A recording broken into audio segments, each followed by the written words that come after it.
I'm your host, Kurt Sandvig, and welcome to Paranormal Almanac.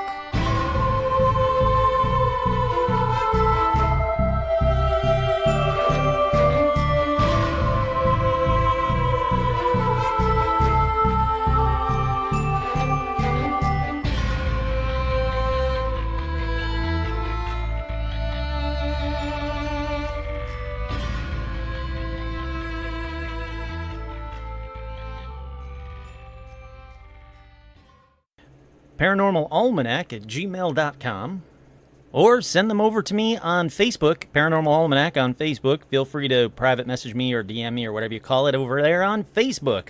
I love getting in touch with everybody. I'm falling behind. I've been so busy at the stupid day job that I've been falling behind, but don't worry, I will get to all your messages. Thank you guys so much, and your emails too. Thank you guys so much, but send them over to me there as well. If you see anything that should be in paranormal news, that's where you should send it.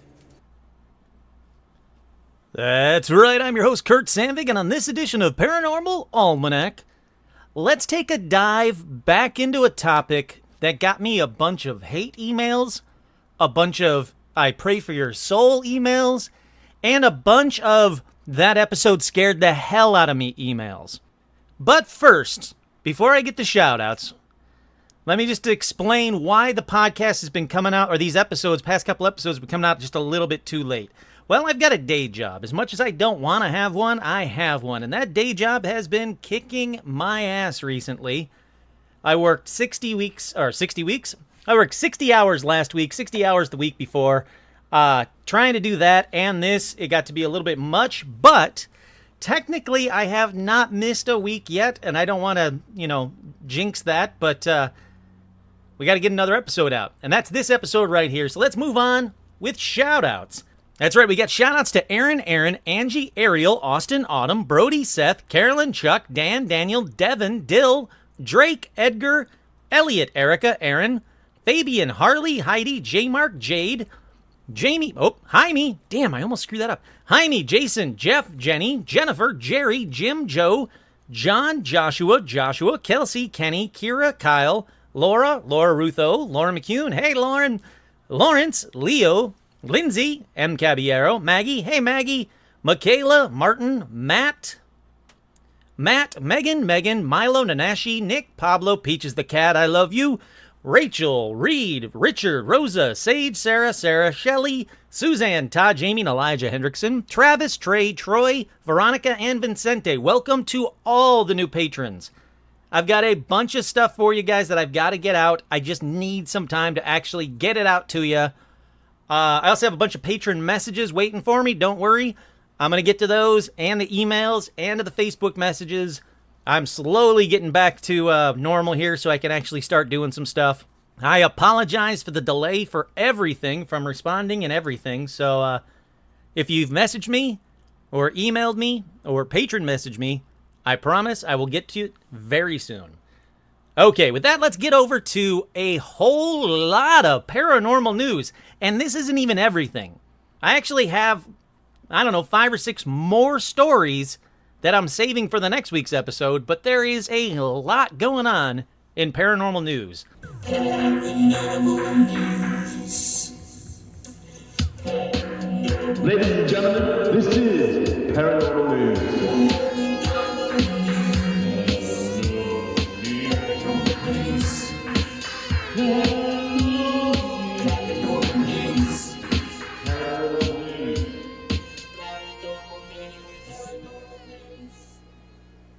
Let's start with a turning point on UFOs.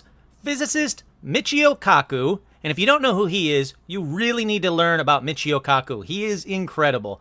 But physicist Michio Kaku tells Ufology Conference the truth is out there. For the often ridiculed followers of ufology, the study of unidentified flying objects, there was a sense of validation when the celebrated physicist and author Michio Kaku took a break from his work on string field theory to address the Ufology World Congress here last weekend and offer some advice on how to behave aboard an alien spaceship. For God's sakes, steal something. That is his advice to you. Basically, he's saying, pocket an alien paperclip, an alien fork, even a bit of alien dandruff would yield useful chemical and genetic information to scientists. So if you do get abducted, you have the chance. Please, for the love of God, steal something. Now, they go on in this story to talk about what it is we're possibly seeing. Those little tic-tacs that the Navy pilots are seeing and everything like that. And Michio Kaku says, we know they fly between Mach 5 and Mach 20. That's 5 to 20 times the speed of sound. We knew they zigzag so fast that any pilot would be crushed by centrifugal force. That when they have no exhaust that we can see. He says, we don't know what they are.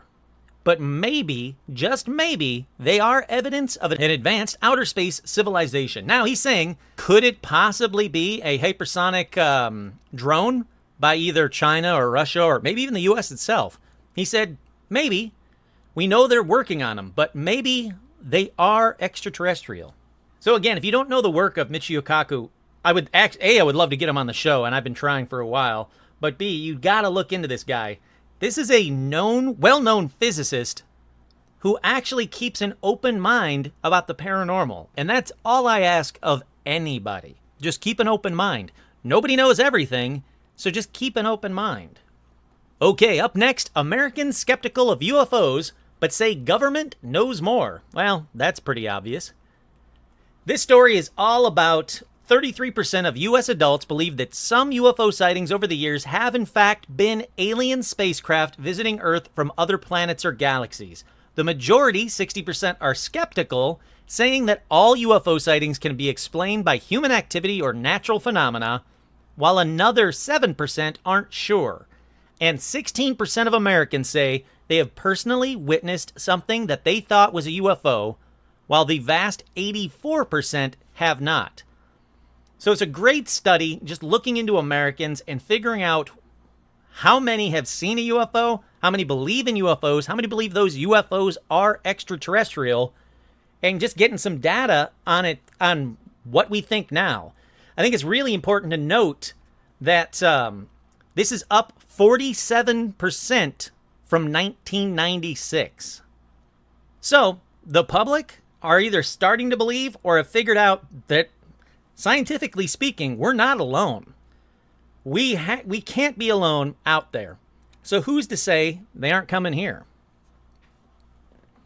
Okay, up next, slightly over half of the people in the UK want to get us all killed by aliens, probably. It's a great title. So basically, slightly over half the people in the UK believe that if the Earth received communications from an extraterrestrial, then the human species should collectively act like a huge dumbass, is what this author says, and respond. According to a University of Oxford poll, so basically what they're saying is just under 2/5, which is 39.3% of those surveyed, chose a team of scientists to be in charge of the decision-making, roughly 3 times more than those who would pick elected representatives. And I gotta say, I'm in that camp. I would much rather have top scientists deal with UFOs or aliens or first contact than a president or a politician. Now, some 11% of the people said that there should be a planet-wide referendum. 12.3% preferred a citizens' assembly of randomly selected adults, and the remaining 22.6% did not know which system to select. Again, it's just showing the changing times about how we're thinking about UFOs, how we're thinking about aliens, how we're thinking about first contact, and how it wouldn't be the end of the world if the government said aliens are real, we've already had contact, and here they are. Or if aliens just landed and said, yep, we're real, it would not be the end of the world. That whole, religious apocalypse that everybody thought would happen, that's over. People are more inclined to believe or more willing to accept aliens and UFOs. Whether or not people think it's a good idea if we respond, well, as you saw from that author, or as you heard from this author, not everybody thinks it's a good idea to respond. In fact, there's even some scientists that say, if we do get communications from aliens, that is 100% alien communication, we shouldn't respond because chances are they're more advanced than us, and chances are they're going to invade and destroy us all. I hope that isn't the case. All right, keeping with the UFOs, the next story says, Navy withholding data on UFO sightings, a congressman says. A top Republican on the House Homeland Security Committee is accusing the Navy of withholding information about reports of unidentified aircraft after officially requesting more data on the mysterious encounters. Mark Walker of North Carolina, the ranking member of the Intelligence and Counterterrorism Subcommittee, asked Secretary Richard Spencer in July to outline what resources the Navy is dedicating to investigating the sightings.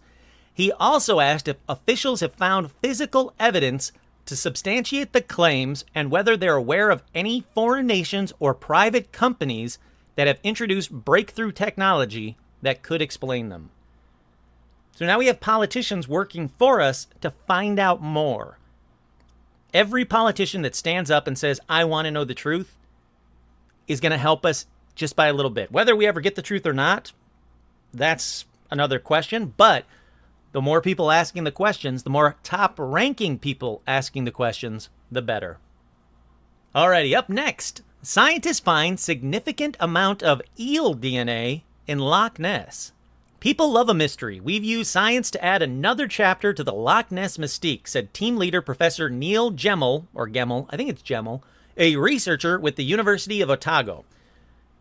Professor, I'll just call him Neil. Neil and his colleagues from the Loch Ness Center, the Loch Ness Project, and the University of Otago, the University of Copenhagen, the University of Highlands and Islands, the University of Hull, and the University of Bangor collected 250 samples of water from various spots in Loch Ness.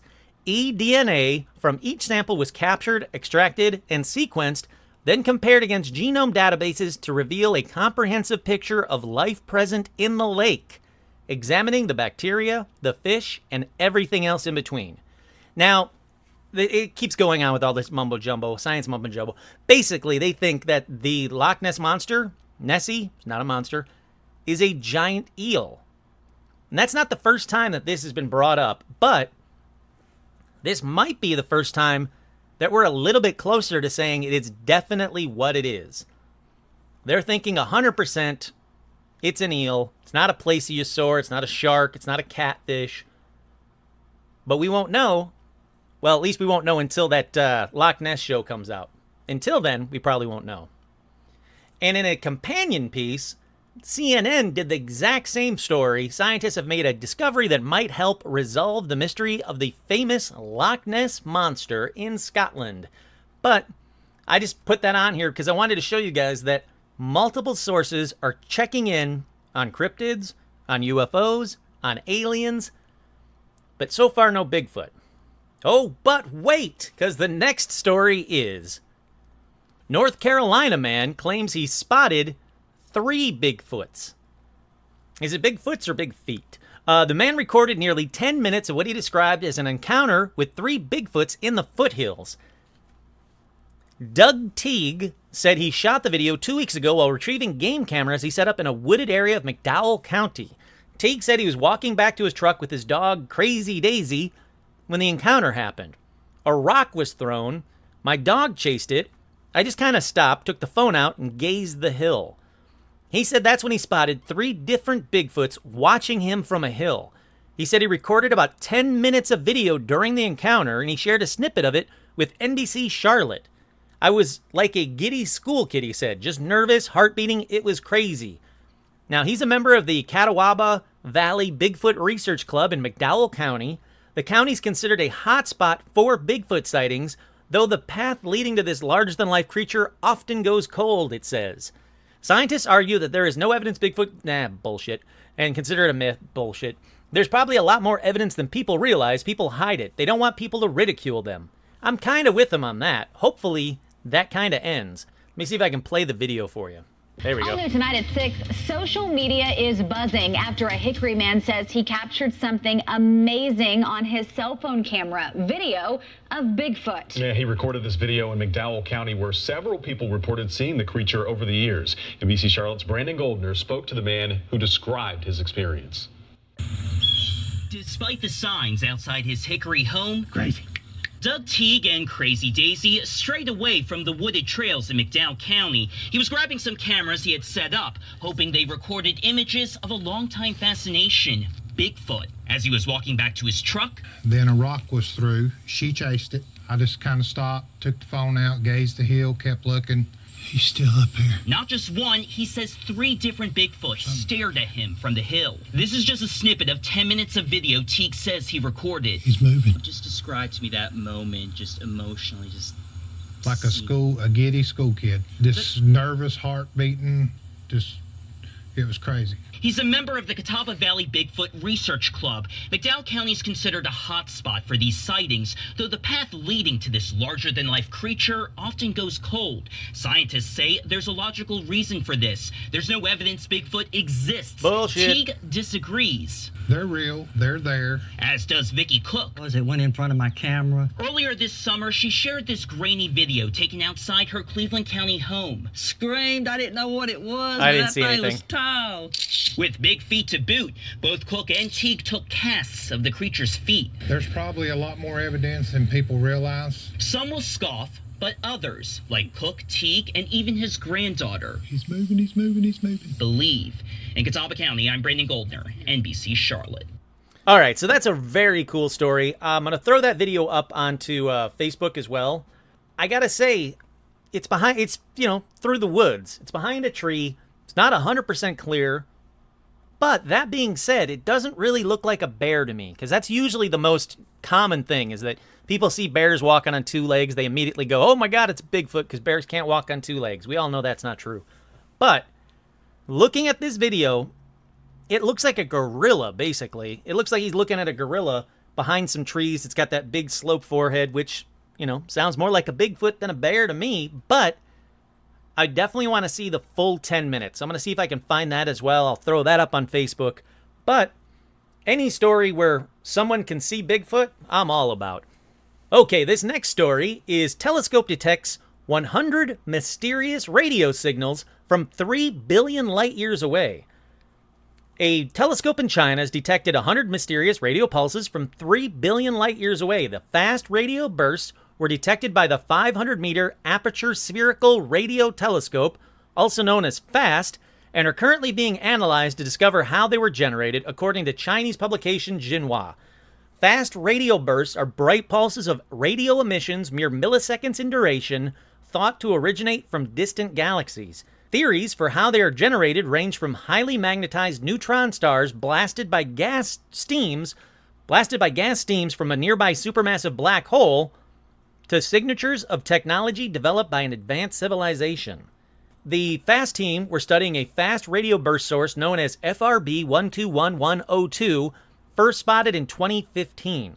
The researchers have detected more than 100 bursts from that same place since late August, the largest number yet discovered. Now, earlier this month, telescopes discovered a large number of repeating fast radio bursts, and scientists hope to trace the origins of the mysterious blasts. We're finally getting these signals from space. They're also repeating, because that FRB 121102 has had 100 bursts since last August. What we used to have, where it was just one radio burst, can't be explained, now we're starting to see more and more and more. It's a fascinating story. I'm going to keep my eye on this one as well. Obviously, anything I hear, I'm going to pass on to you guys. Okay, the last story in paranormal news. Asteroid which wiped out dinosaurs exploded with the force of 10 billion atomic bombs. Is this really paranormal? Not at all, but it is incredibly cool. The fact that we now know how devastating it really was is incredible. And that's very important because, as you guys know, we have asteroids and space objects and that Oumuamua thing flying by Earth all the time. We get hit again, we're not going to survive 10 billion atomic bombs. Okay, let's take a quick break, then jump into this podcast like a demon jumps into your body. We'll be right back.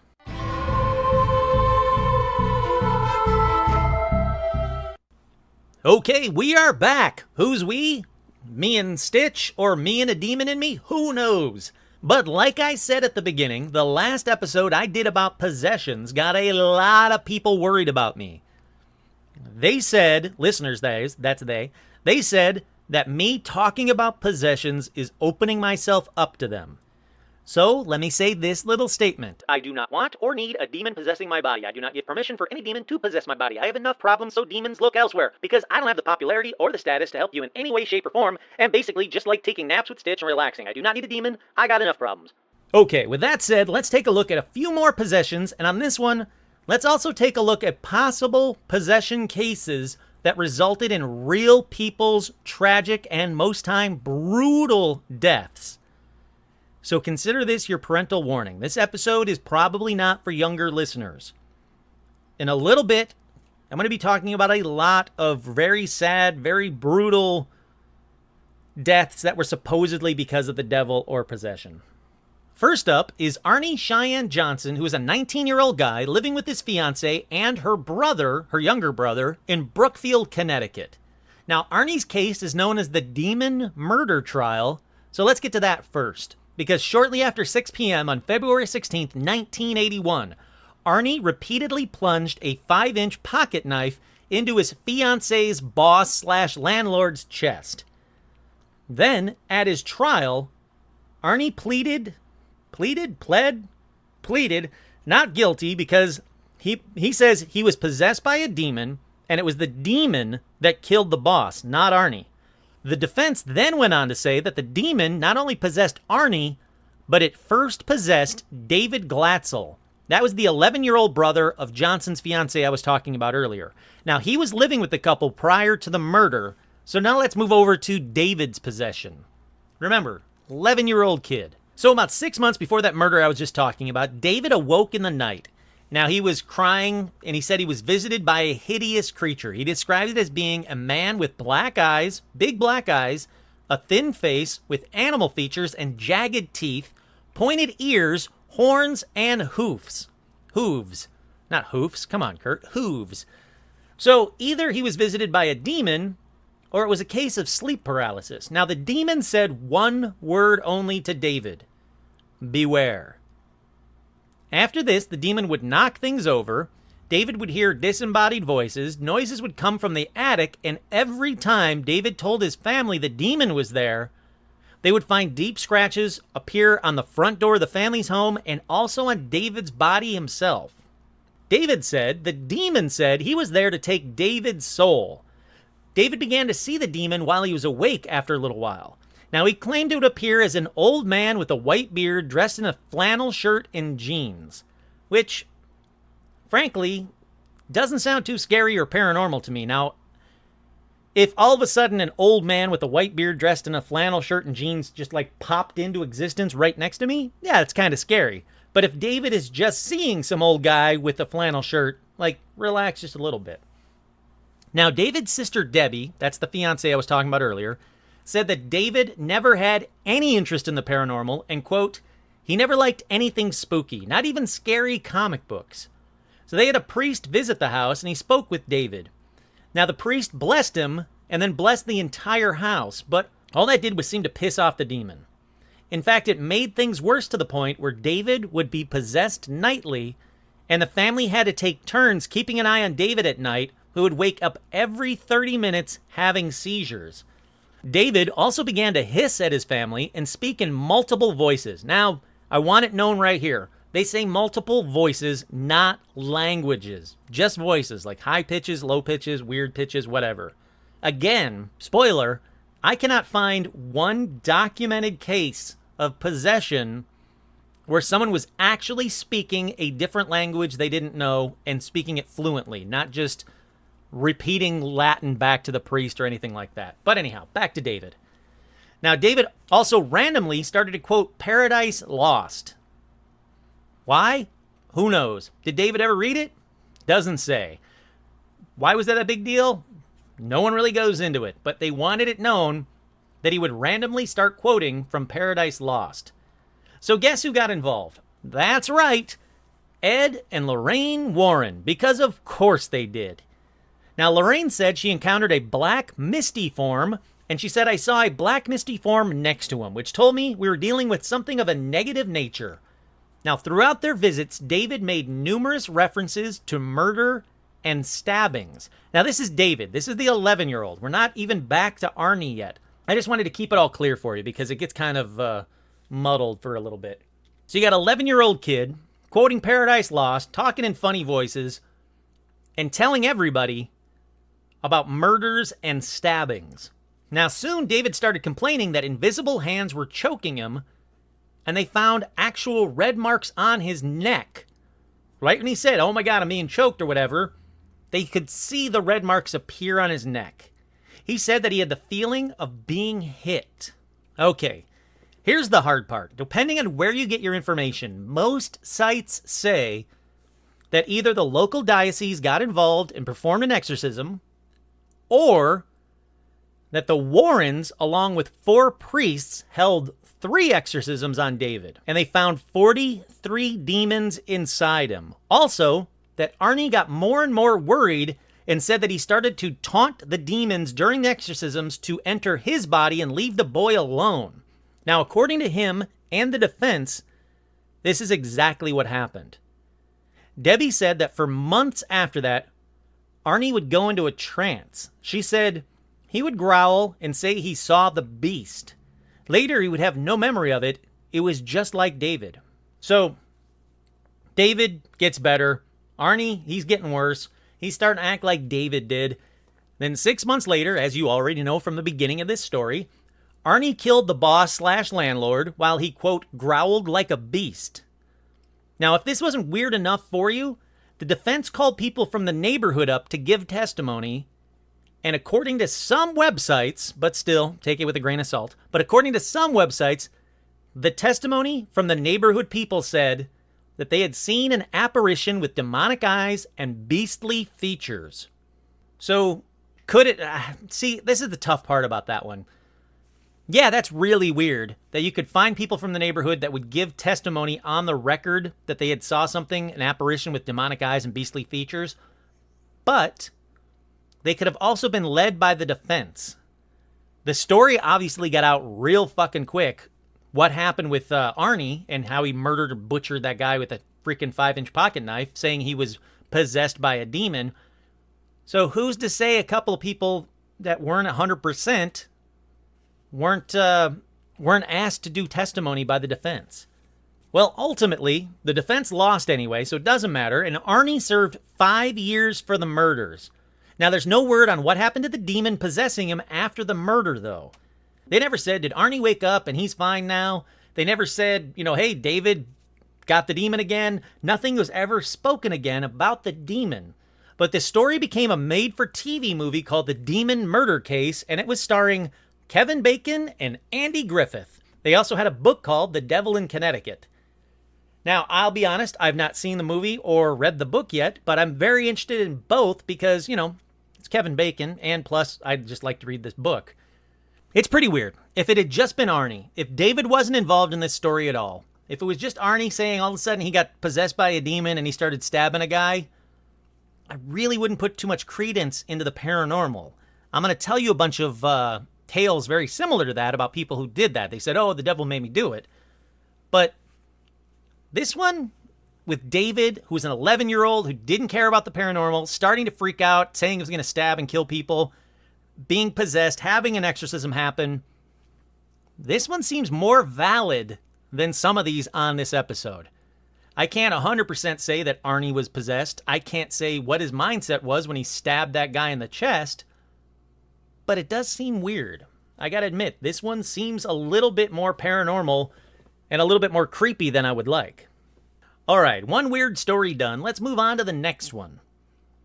This one is about the Smurls family.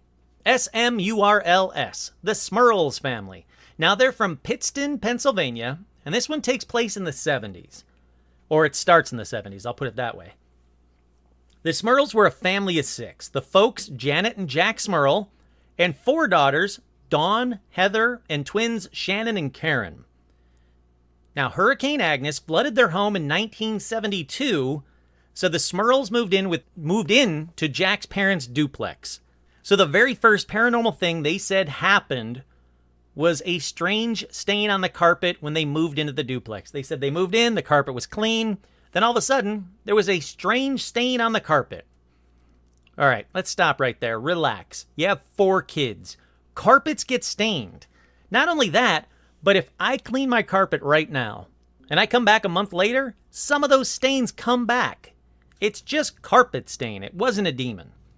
All right, next they said their TV burst into flames. Okay, harder to explain, I guess, but I guess that happens. Next up, pipes would leak, and no matter what they tried, they couldn't stop them from leaking. Then, the new sink and bathtub were scratched.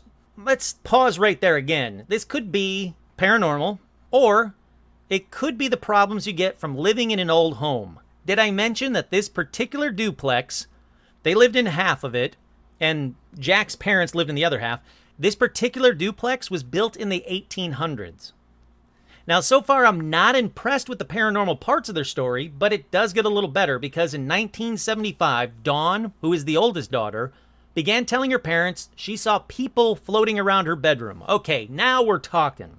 Now, I can't say that none of the other stuff wasn't paranormal because if you've listened to the Debbie Moffat episode, I should have said this a minute ago, but if you listen to the Debbie Moffat episode, they experienced the same stuff. Pipes bursting, things catching on fire, like weird stuff. I don't know if things caught on fire at Debbie Moffat, but weird crap happened all the time in that house that skeptics could say were just odd things, like a pipe bursting, stuff like that.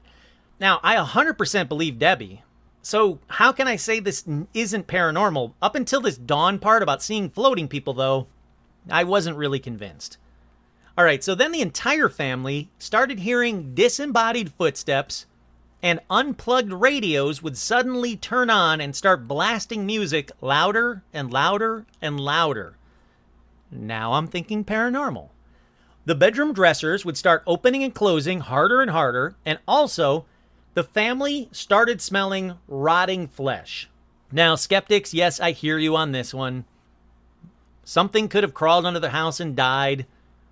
We don't know, but dead animals under the house can't explain this next part. So Jack, again, he's the dad, began to feel an unseen hand caress him. That's creepy. And the constant feeling that he was being watched.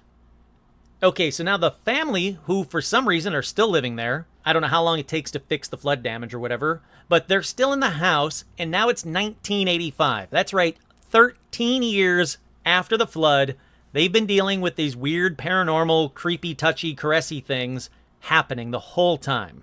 Now, scratches began appearing on all of the family members. Not only that, but the walls would rattle, and the dog and Janet started levitating, which is fun if you know what you're doing, but not so much when it's a demon thing doing it. So I feel bad for the dog. That had to freak them out. Can't explain that one away. That's definitely paranormal as far as I'm concerned.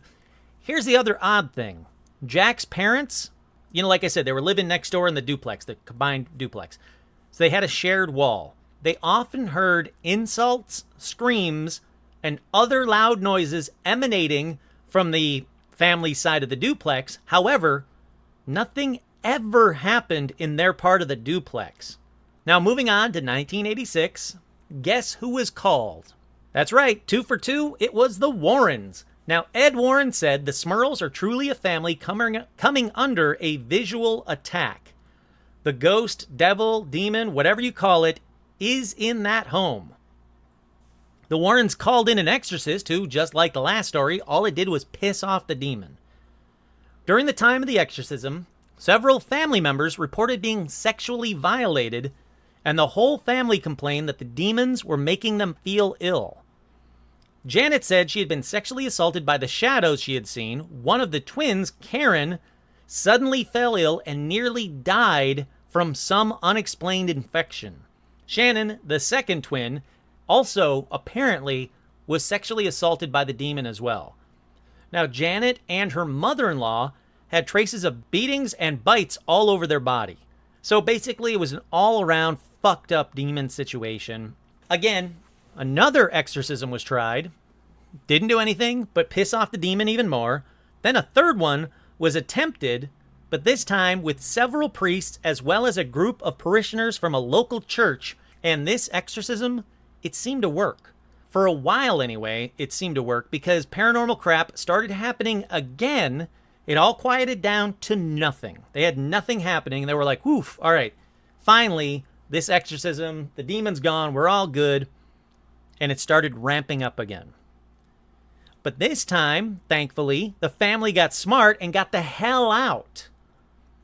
All right, now here comes the bullshit part of this. So the Warrens seemed to prompt the family on what to say and how to profit off the possession, including a book deal. And then the person that bought the house next never experienced anything paranormal. For those keeping count, that's just like the Amityville Horror House. And again, guess who was connected to that one? That's right, the Warrens. Now, it seemed to be that the Warrens prompted the family during interviews while they were out shopping the book and possible movie deal or TV deal. That's when they were kind of telling them what to say, how to profit off the possession. It doesn't seem like they were telling the family what to say prior to when they arrived. It wasn't like they got there and said, oh, I need you to say that you were sexually assaulted, and I need you to say that the dog levitated. Nothing like that. So again, I can't prove it was fake, but I sure as hell can't prove it was real either. The Warrens investigated Debbie Moffat. I 100% believe her. Something happened in that house. Back in the day, if something like that was happening, there weren't a hell of a lot of people you could call. So the fact that the Warrens were called for this one and the last one and Debbie Moffat, that's just because they were the people that you called. I get that. I can't take a lot away. I don't really trust the Warrens at all, but I can't say that because the Warrens were there, nothing paranormal happened. Now again, when the family moved away, everything went quiet.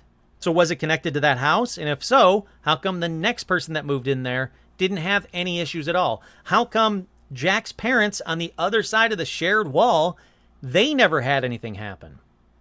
How come it seemed to be contained to the Smurl family and in one location? I don't get it. Now, I can say, could it be not necessarily demonic possession, but have anything to do with their kids going through puberty, especially the daughter going through puberty, because as we know, that does spike some paranormal activity. That poltergeist activity does seem to be connected to girls going through puberty. Is it that? Again, I just don't know. There's enough family members that said individual stuff that corroborated the other family members that I don't think it was fake. But I sure as hell can't prove it was real.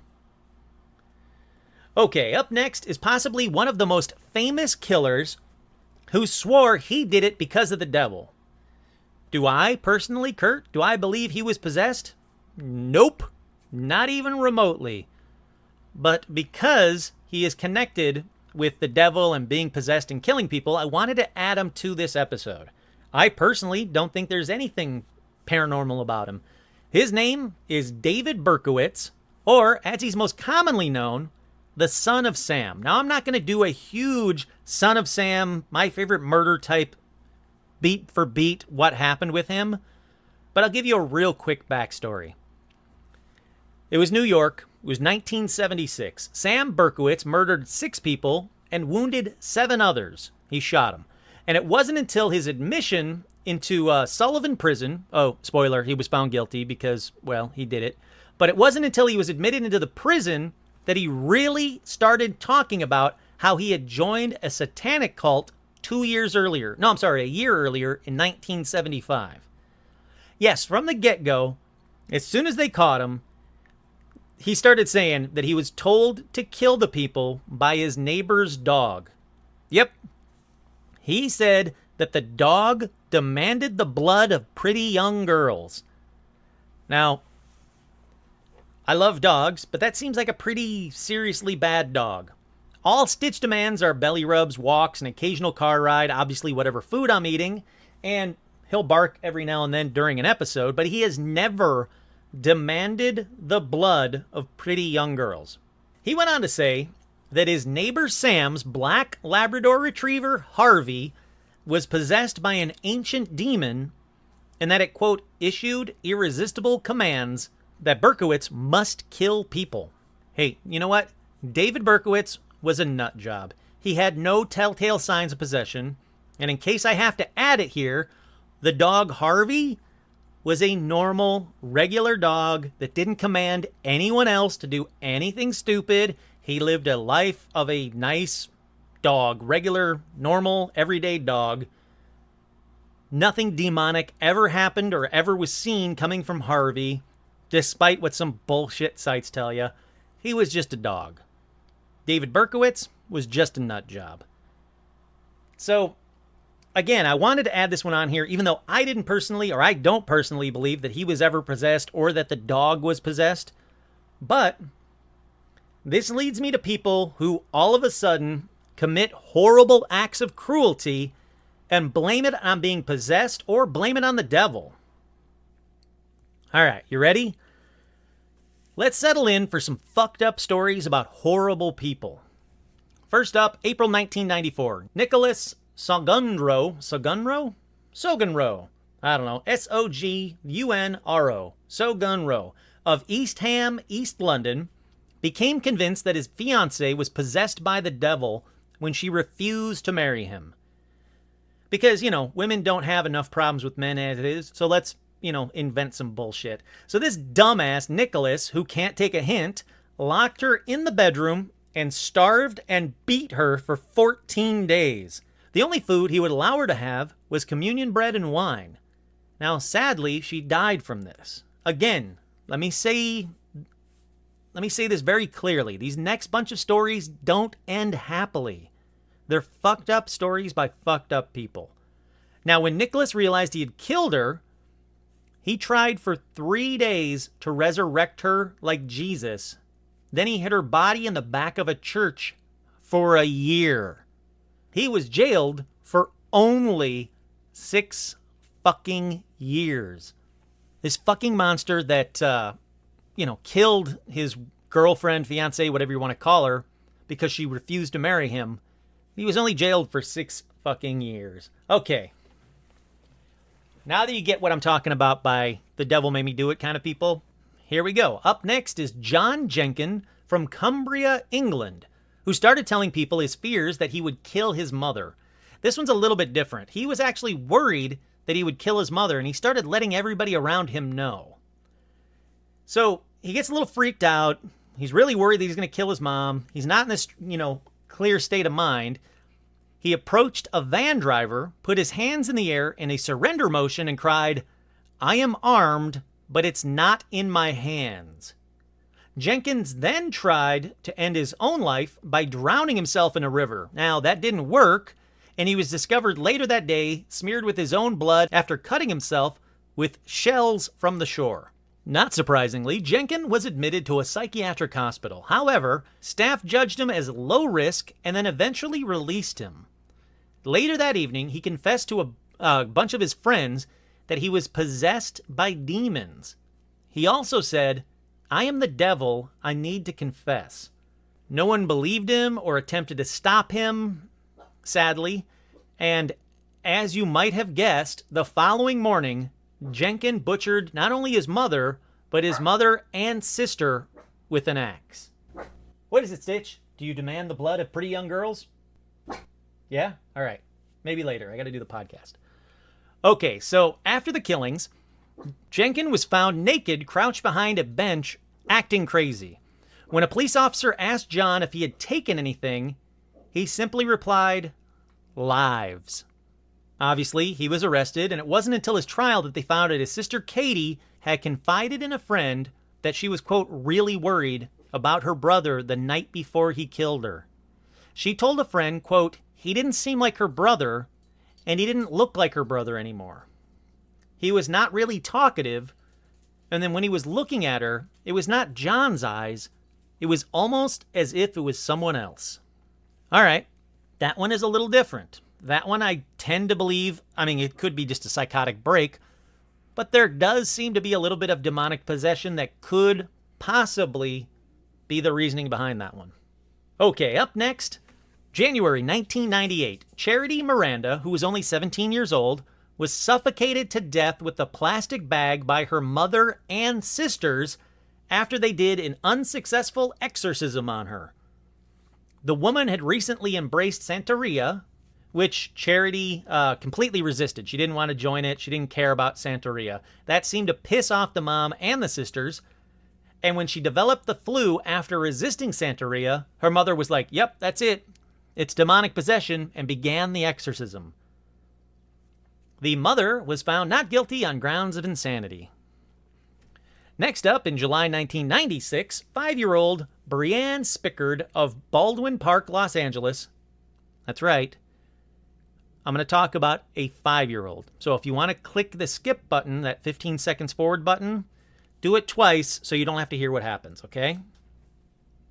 Okay, for those who didn't skip forward, 5-year-old Brianne was beaten to death during an exorcism performed by her mother and 2 of her friends.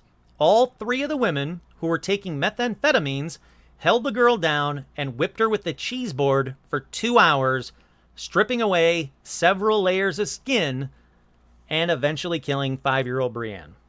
All 3 women were convicted of murder. Up next, December 8th, 1993, Farida Patel of Ilford, East London, apparently started displaying various signs of demonic possession. Now, this was around the time her husband was having immigration issues. So again, a lot of stress on the family, a lot of stress on her. But people went, she's not stressed about the immigration issues, though. She must be possessed by a demon. So her family called in an exorcist, Mauna Pai, who, along with Farida's sister and brother, performed an exorcism on her. Hey, Stitch, it's cool, man. Pai beat Farida with a plastic vacuum cleaner pipe and a walking stick for over 5 hours while reading from the Quran. Now, the attack was repeated over 4 hours the following day, but sadly, Farida died during that 4-hour session. Next, in October 1993, Chung Ho of Norwich, England, started to tell people her body had been invaded by spirits taking the form of snakes and worms, and that she actually asked her brother to perform an exorcism on her. Her brother, who definitely did not know what he was doing, started repeatedly stomping on her, breaking her ribs, lacerating her liver, causing internal injuries, and eventually killing her. Next, April 1997, Kira Kanhoto of Kitchener, Ontario, was killed by her mother and grandmother during an exorcism. The women felt that the child was the victim of a demon, and they tried to exorcise it by forcing Kira to drink vast quantities of water. So, death by drowning on that one, sadly. Also, in April 1997, 5-year-old Amy Burney of Staten Island was killed by her grandmother and her mother during an attempt to exorcise the demon that they believed caused Amy to have tantrums. A 5-year-old that had tantrums. Ugh, these fucking people. So they tied Amy down, forced her to drink a mixture of ammonia, vinegar, cayenne pepper, black pepper, and olive oil. Then they taped her mouth shut to prevent her from spitting out the mixture. Sadly, because of that, she passed away. Up next is Jason Dalton, who is described as a quiet, normal guy, and he was an Uber driver. Now, he started freaking out when, according to him, his Uber app started displaying satanic messaging, including a pentagram. Now, over the next month, Jason shot 6 people and tried to kill 2 others. When he was caught and interrogated by the police, Jason had only one response to every question. When the police asked, "Why did you pick up a bulletproof vest?" Jason said, "The devil made me do it." When they asked him, "Why did you pick up a gun that day?" "The devil made me do it."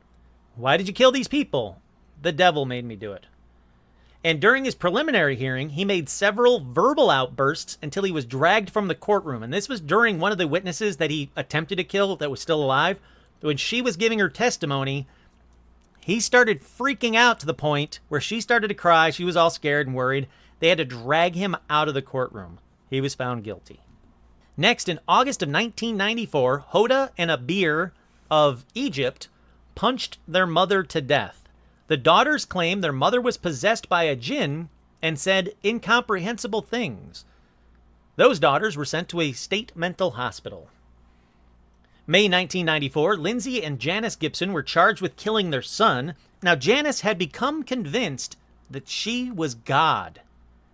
She also convinced her husband that she was God. Janice first tried to expel demons from her 2-year-old daughter by beating her in the face for 10 minutes. Fucking hate this person. When Janice tried to exorcise her husband's boss, that dude freaked out and called the authorities. Now, the doctors refused to sign commitment papers because they thought that, she's just a religious fanatic. It's no big deal.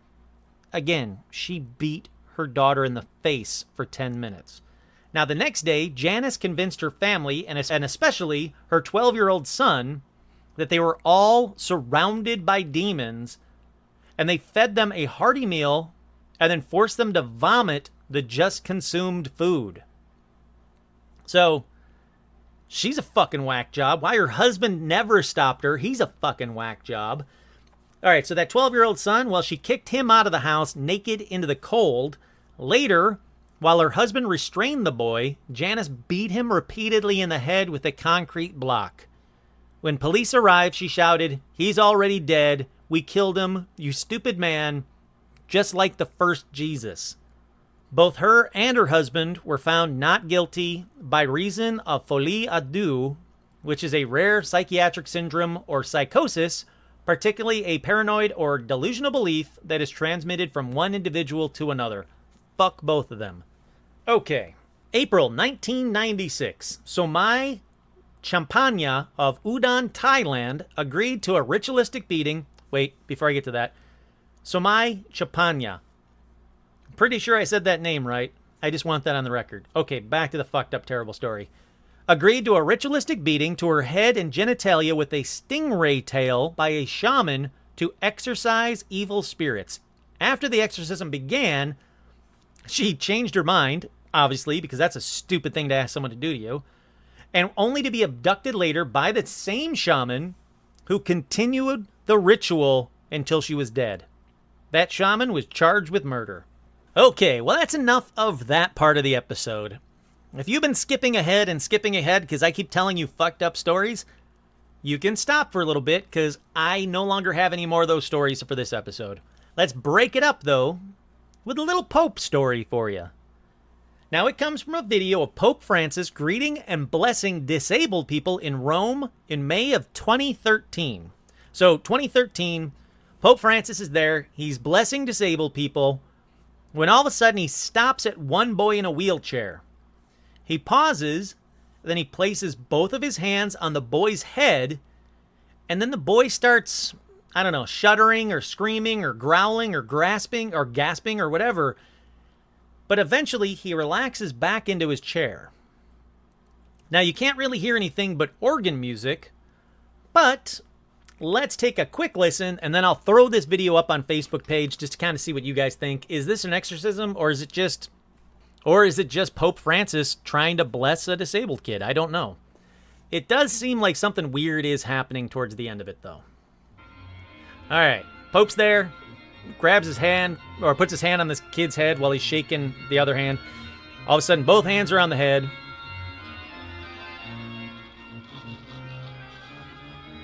You can kind of hear weird gaspy noises. Kid kind of sinks back into the wheelchair, growling or something, and then boom, done, moving on. And he moved on to the next kid. Again, all right, that's enough with the organ music in the background. Again, I don't know what to think. I don't know why everybody immediately said, oh man, that's him doing an exorcism. Just kind of looks like he paused and really focused on this guy or kid or whatever you want to call it in the wheelchair for a little bit. So take a look at that one on the Facebook page. Let me know what you think. Do you think it was an exorcism, or do you think it's just Catholicism? I don't know. Alrighty. Finally, I found a bunch of online first-person exorcism accounts. Now, as always, grain of salt time, but here's just a couple. I can't verify any of these. I found them online when I was looking for videos about exorcisms or stories from people who have actually had exorcisms. Okay, the first one says, can a demon present itself in two different images at the same time for two different people? Question mark. When I was a preteen, we had 3 TVs. One on the TV stand that stopped working, and 2 on the floor. One which worked, the other was for a camera we had pointed at the outside door to see who was at that door. You can probably guess why my parents did that, but it's not really relevant other than to explain why the third TV. Anyway, one night, I was home by myself reading, the lights were on, and since this was a single mobile home, basically the kitchen and living room were all one room, one had tile, the other had carpet. When I looked into the reflection of the TV on the stand, I could see the kitchen and the living room. Now, looking into the reflection, I saw a shadow just floating by the ceiling in my kitchen. My dad did have an old WB frog hanging from the ceiling, but when I tapped it and looked at the reflection, I saw the frog moving, but the shadow thing was staying still. It was just hovering there. All I know is that it was dark. I couldn't see through it, and it was bald. Like there was no hair, it was just this pitch black figure. I sat on the couch and stared at the reflection since I couldn't find what was causing it, and I thought I was going crazy. When my parents got home, I had my stepmom look at what I saw, and while we were both looking at it, me seeing what I saw the whole time, she saw a beautiful angel with flowing hair smiling at her. We saw two completely different images. My dad didn't see it at all. Since they had brought me home food, I had looked away and couldn't see it again after that, although somehow that TV started to work again. I do have to say that my home did feel very oppressive at all times. My father was always angry, and while he was never physical with me, he scared me. My stepmother, was always emotional, and there were times when they were fighting that she would threaten to kill herself. I spent as much time away from my home as possible until I wound up moving in with my grandmother. Did we see a demon? Was one provoking my family? What was it that we saw? So not a possession, not an exorcism, but a very interesting possible demon sighting. The reason I put this one on there was that the mother was seeing an angel while she was seeing something the exact opposite. I thought that one was really interesting. Okay, up next. I will admit that in the past, I dismissed possession as a nonsense and superstitious gibberish. That belief has changed much in the last few years to the point where I can only say that scripturally, doctrinally, and spiritually, it just makes so much sense for me, and I can't dismiss it any longer. Having said this, I've had a very, very odd story to share with you that happened to me just this evening. I often say novanas, the rosary. I often say the rosary, and a rosary towards I often say whatever that is, novanas, I guess it's some prayer, and a rosary towards the end of my work shift. If it's a slow end of the day, and on my walk home, if not. Today was a busy day. On my way home, I came upon a man. He was not exactly a well-put-together professional, but a far cry from a visibly crazy-looking or homeless person by any means. We crossed an intersection, and he arrived at the curb right before me, so I paused to let him pass. He seemed pleasant enough. While he was ahead of me, I took my rosary out of my pocket, and I swear, at exactly the same time, he stopped in his tracks suddenly and faced me off. He just stared at me while I passed. He didn't do anything to me, nor say a word, so I tried to play it off. I live in Boston, so weird behaviors aren't that odd. He resumed walking. Now he's behind me. I said the Our Father for the first joyful mystery. I don't know what that means, and he seemed more or less harmless, but I suddenly felt very threatened. Then I began my first bead.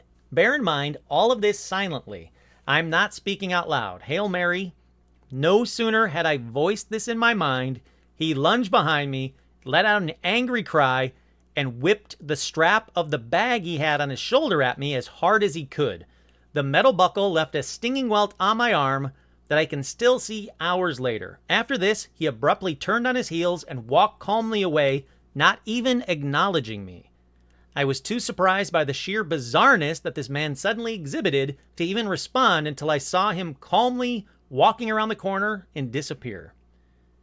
My question is, was he possessed by an entity enraged by my mention of the Blessed Mother? Was he just a crazy guy? Are the two actually different things? The sheer timing of the events, while admittedly coincidental on the surface, have caused all of this to stick with me to the point where I thought I would seek your advice and input. Shockingly, I didn't put the responses, but shockingly, the responses were all fairly scientific and seemed to lean towards there is a good chance that this guy was possessed by a demon, freaked out when she mentioned the first Hail Mary. It is an odd coincidence, but for me personally, that's all it is. It's just an odd person on the street. Look, I work in Hollywood. There are a shit ton of crazy people on the street. If they're all possessed, we got a serious demon problem in Hollywood because there's a lot of them. Okay, and lastly, was driving along and found a girl just standing in the middle of the road. My initial thought was to tell her to pay attention, but it was clear that while the lights were on, nobody was home. During my whole time with her, she never uttered a word. I was left in a weird situation. She had done nothing, clearly needed help, but medically, nothing seemed wrong. As I'm pondering what on earth I should do, the girl suddenly starts spinning. Now, spinning is not illegal, and I'm starting to think that this girl is one of those protesters that wind up the police. Oh, this guy's a cop, by the way. I've dealt with troll stations before, so I think, crack on, spin to your heart's content.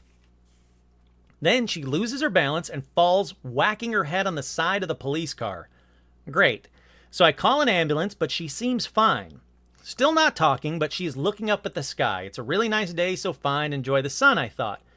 I do some writing and look back at her, and now she's bright red-faced and watering eyes, and realize that she's trying to damage her retinas by forcing herself to look directly at the sun. Now that's a new one on me, so I'm holding a book or something above her to shield her eyes. The ambulance arrives, and as we get to the hospital, she now has forgotten how to walk. Now, I'm 99% sure she's a wind-up merchant, but I get her to a wheelchair. In the wheelchair, she strikes a, quote, I'm a little teapot pose, and keeps this up for the next hour. I'm talking zero movement, just frozen with her arms out. So I have 3 potential situations. 1, she's pretending to be frozen in time. 1, she is pretending to be frozen in time. 2, she is suffering from a mental health issue. That's what I'm leaning towards. Or 3, she has been possessed. By now, I'm convinced it's the latter, but I section her and leave her with the professionals. A week later, I call the hospital and they tell me she is still frozen. All right, so that's all the fun little stories I have for you guys. Before I go, though, I did want to tell you I tried to get a priest that has performed a number of exorcisms to be a guest on this episode. I actually tried 2 priests. Both of them said that their bishops said no, and that they couldn't speak on the record about exorcisms or the supposed increased need for exorcists by the Vatican. One was very pleasant and just said, thank you for your offer. My bishop said, I cannot speak with you. Have a blessed day or something to that effect. But the other one did mention right off the bat, without even me asking, I'm sorry, I can't speak on the record about exorcisms. I cannot speak to the increased need for exorcists by the Vatican. So I looked into it, and I think I had talked about this on a previous episode in one of the paranormal news, maybe the last Exorcist episode, but there is indeed a lot of stories out there about the increased need for exorcists by the Vatican. Now, I gotta say, I'm really kind of bummed because I was really looking forward to hearing firsthand from someone who had done quite a few exorcisms. I wanted to ask them, did they ever hear a person speaking Latin fluently or levitating or doing any of the crazy The Exorcist kind of stuff that you saw in that movie? I wanted to know what their thoughts were prior to exorcisms. Did they believe them? What changed their mind to become a believer? What was the scariest exorcism? What was the youngest exorcism? The youngest person that they exorcised? I really, really wanted to spend some quality time with someone who had actually done it. But I guess until I can find a priest that will go on record, I guess that's it for this week's edition of Paranormal Almanac. But before we go, what do you guys think of demonic possessions? Is it all mental illness? I think a large percentage of the ones I talked about on this week's episode were mental illnesses and nothing more. But a couple of them, you can't quite explain by mental illness. You can't say that mental illness was passed from an 11-year-old to a 19-year-old. They both exhibited demonic possessions and then he killed somebody. That seems a little weird.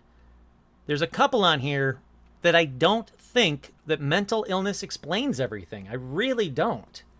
But what do you guys think? Do you guys think that demonic possession is even real? Do you guys think that exorcisms are even real? Now, I'll tell you right now, if you look up exorcisms on YouTube, 99.9% of them are the dumbest pile of bullshit you'll ever have to watch. But then there's a couple where you go, that one I don't know about. That one could be real. Now, I never, ever have I seen anybody levitating in a video, an exorcism video on YouTube. I've never seen that. I couldn't find one video, like I was saying earlier, I couldn't find one video where someone started speaking fluently in a different language that they didn't already know or had learned or took classes on or anything. I couldn't find anybody speaking fluent Latin. Supposedly, a lot of these priests say, you know, when I'm doing my exorcism, if I say it in English, the demon doesn't care. But as soon as I start speaking Latin or Italian, they start to they cry and scream and freak out, and they seem to be exorcised. If that's the case, that's really, I don't know what I'm trying to say. Ultimately, that's really interesting if that is the case.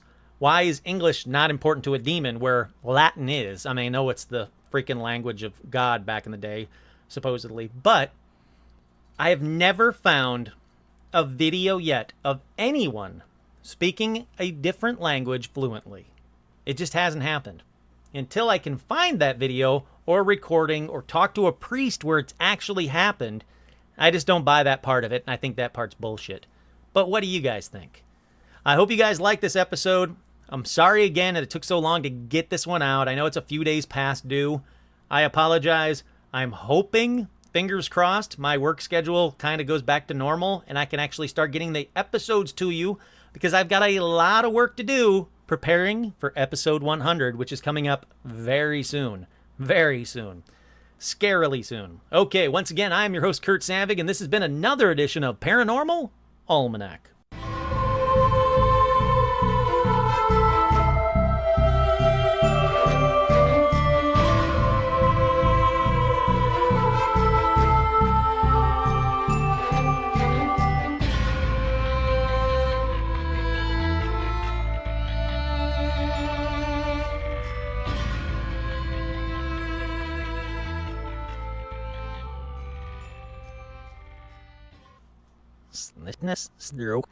Here,